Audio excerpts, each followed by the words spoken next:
Hey guys, real quick, I just wanted to show you the standard Bitcoin miner. This is an ASIC miner. It's an application specific integrated circuit. That's what ASIC stands for.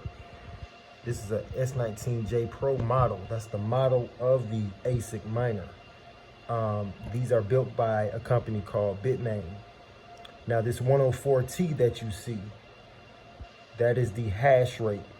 That is the computational power of the miner.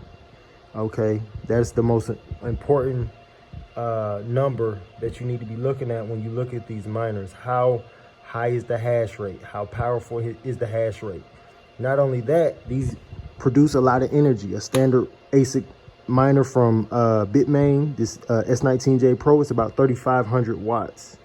Okay, with that being said, you want it to produce as much hash power for the least amount of energy. If you're going to make any money doing this, you need to have the cost of energy to be less than 10 cents a kilowatt. Again, that's less than 10 cents a kilowatt hour. Okay, so I want to say these produce anywhere from $5 to $10 a day right now. The ASICminervalue.com is where you can get all of the real-time profitability of all the miners in store. But what we would do is we would create this miner. I'm sorry, not create it. We would get these, put them in a facility, plug them in, and then they run themselves. You need a network connection, and you need energy. You need a power source. So that would take a network tech and then a electrician of some sort. But startup costs can be anywhere from $8,000 to $100,000, depending on how official you want the facility.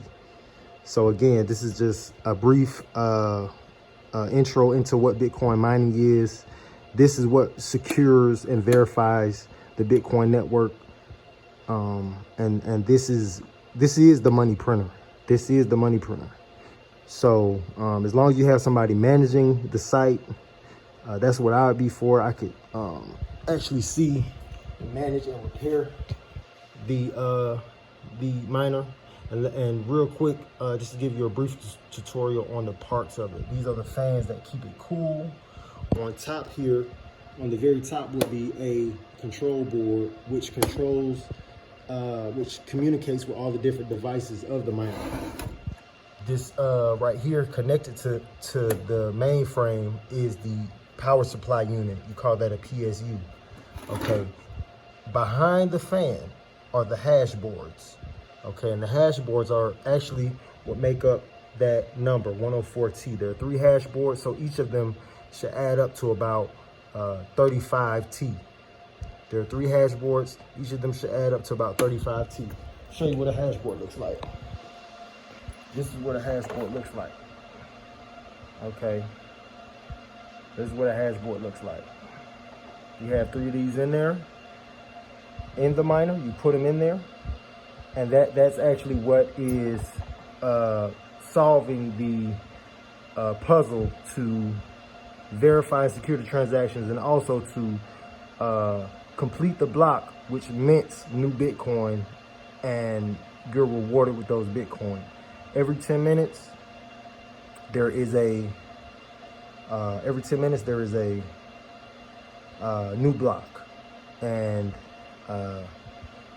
there are I believe there are, man, I'm gonna get this wrong, 210,000 blocks. I'm sorry, 240,000 blocks every 4 years. And every 4 years there's a halving. Okay, it's either 200, I'm pretty sure it's 240,000, but just know that every 4 years there's a halving, and the amount of Bitcoin produced cuts in half. So scarcity is a basic principle of economics. It's a lot going on with the tutorial that I'm giving you, but I just wanted to briefly tell you about what Bitcoin mining is, how you can profit off of it, and yeah, this is the way to go. This is the new wave. This is the technological wave that's going on. It's going to be here forever. Pass it down to your kids. Make good money, live a good life. That's what it's all about. Okay.